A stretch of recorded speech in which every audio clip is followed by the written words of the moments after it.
That Hadi, that's the best bodybuilder in the world, in our opinion.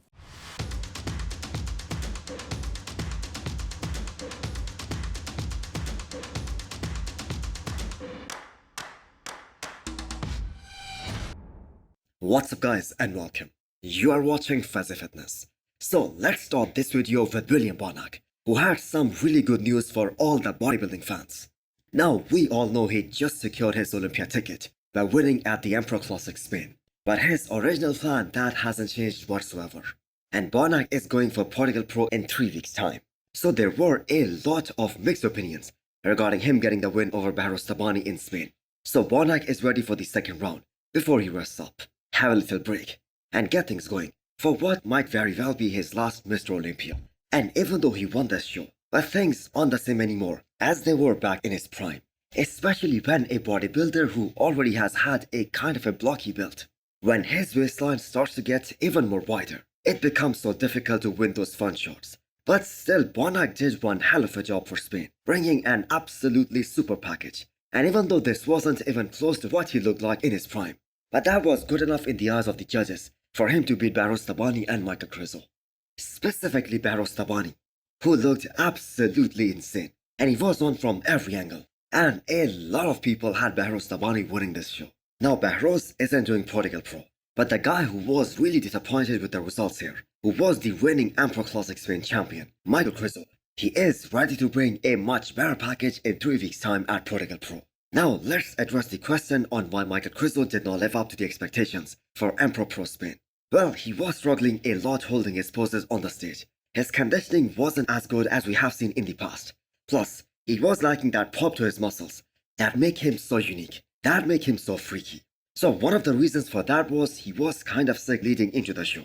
And he was also sleep deprived as well. Now I have seen a lot of people telling him to change his coach. But here is the fact. That same coach helped him move from 12th place to 7th place in a matter of just 1 year.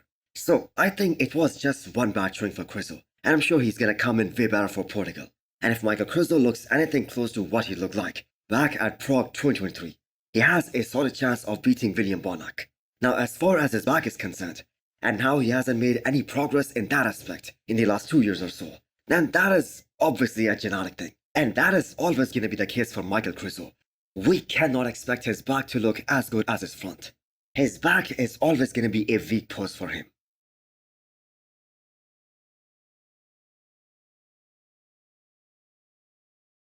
The mutant Nick Walker publishes a 60-week salt physique update from this year's Mr. Olympia.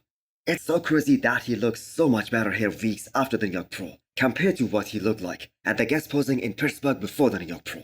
So that is a lot of thick muscle on Nick. And that is why he is called the mutant. He keeps getting bigger, not necessarily better, because if we take into account how he looked like at the New York Pro, that certainly wasn't Nick Walker's best. But that was good enough to win that show, and that is all that matters. But the thing is, getting bigger at the expense of your waistline, or at the expense of your V-taper, that isn't a good move. So this is another year for Nick Walker, where he is saying it out loud, that he is gonna win the Olympia. But until that happens, these are mere statements. Because even his coach Matt Jansen isn't delusional when it comes to certain things, like winning the Olympia.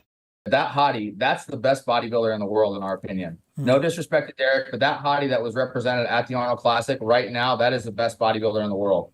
And if that same Hadi shows up at the Olympia, he's going to be extremely tough to beat. And that is why he admitted that for Nick Walker to win the Olympia, Hadi Choopan needs to come in off, and Derek Lunsford also needs to come in off. And he also said that Hadi Choopan that we saw at this year's Arnold, that is gonna be really hard to beat.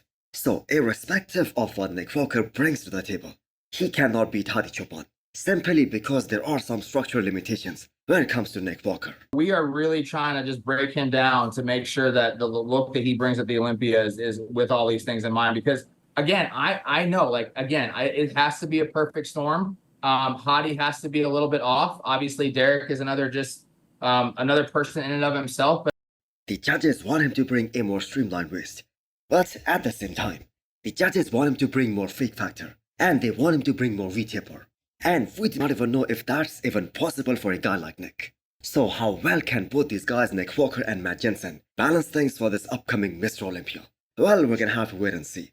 That being said, Nick Walker made a statement though, that although he was upset about some comments that were being made after he won the New York Pro, for instance, many people believed that Nick Walker won't even finish in the top 3 this year. These comments did bother him, but now he is 100% focused for this upcoming Mr. Olympia, ready to bring his best and more motivated than ever. Next up is the 4-week short physique update of one of the freakiest men in bodybuilding, Rubiel Mosquera, aka Neckzilla. Arguably one of the freakiest men we have ever seen in the bodybuilding sport. So you can argue that Rubiel's side shorts are some of the best in the men's open bodybuilding right now. I think the only guy who can beat him in the side shorts, that is the former Mr. Olympia Big Ramy. Rubiel has so much detail on the side of his legs, and that thickness is just unbelievably good. So Rubiel was so impressive even at his pro debut last year at Pro, and with these last 14 weeks invested into a true bodybuilding lifestyle, where Rubiel did absolutely nothing but eat, sleep, train and repeat during that entire stay at the Oxygen Gym Kuwait. I am expecting to see some good amount of improvements at Dubai Pro this year. So Rubiel's comeback to the stage has to be one of the most anticipated one, because he was supposed to do 2 big shows this year, the Arnold Classics as well as the New York Pro. So he has to make this one count. The judges would love to see more separation on his quads, but more important than that, they want to see more width on his shoulders, so that he can have more balance top to bottom, so that he can have a better V-taper. But still, I have to say, even with that pro look, with better conditioning, that is gonna be one hell of a comparative package for Dubai. And keep in mind, he was able to beat Nathan Gisha in Prague, and he wasn't far behind Michael Krizo either, and Krizo was at his best at that show. So do let me know what you guys think. Can Rubiel Mosquera win this show in Dubai? Can he beat guys like Behrouz Tabani and Nathan Gisha once again? Next up, we have a physique update of another true freak of nature, Vlad, 4 weeks out of his first show of the year. Now, I'm not really sure what show he's doing, because he categorically denied that he isn't doing Dubai Pro, and Portugal Pro is now 3 weeks away. So maybe he's looking at Chicago Pro. Now, with all the freak factor that Vlad has, if you analyze his physique, specifically his front double bicep shot, you will understand why he is gonna have such a hard time standing out in any kind of lineup, especially where the competition is so stiff. First of all, he lacks that lat width from the front. Plus, he has a very wide waistline, and that really hurts him a lot. So the man looks so great in all of his Instagram pictures, but sadly this has never translated on the stage. And let me give you guys an example. Last year before Portugal Pro, people thought that he was gonna be the one pushing Andrea Presti for the win there. Andrea Presti was a defending champion, but he was even unable to make the first call out, let alone pushing Andrea Presti. He ended up outside of the top 5. But I do have to say we have got to give him the respect, because he tore his triceps and lost a lot of muscle just a few months ago. And even the doctor said that his comeback to the stage is literally impossible in such a short period of time. But Vlad is here, and he looks really ready. So let's see what show he decides to do next. And also hit the thumbs up button if you liked the video. And smash the subscribe button if you wanna come back for more. Thanks for watching.